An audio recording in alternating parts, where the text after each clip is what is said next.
What excites me the most about what we do is that we try to understand the different mechanisms that are important for sensing and for repairing the different types of DNA damage. This is a key concept in cancer therapy.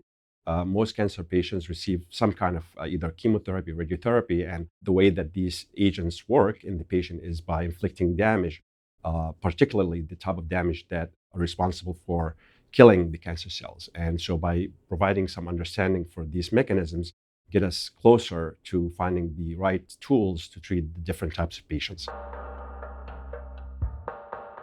Hi, my name is Tarek Abbas. I'm an associate professor here at the University of Virginia in the Department of Radiation Oncology with a courtesy appointment in the Department of Biochemistry and Molecular Genetics.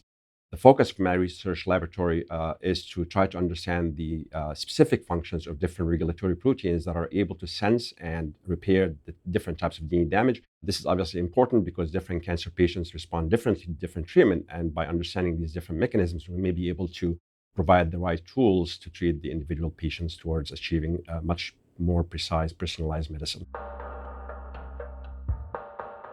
It has been very well known that cancer patients respond very differently to different types of chemotherapy, most of which are actually utilizing the ability to inflict these different types of DNA damage. And one key component for that is the different genetic mutations or background this particular patient has. So, by understanding these variable mechanisms of DNA damage and repair, we hopefully will be able to get closer to providing more effective therapeutic strategies to these patients while at the same time minimize toxic side effects.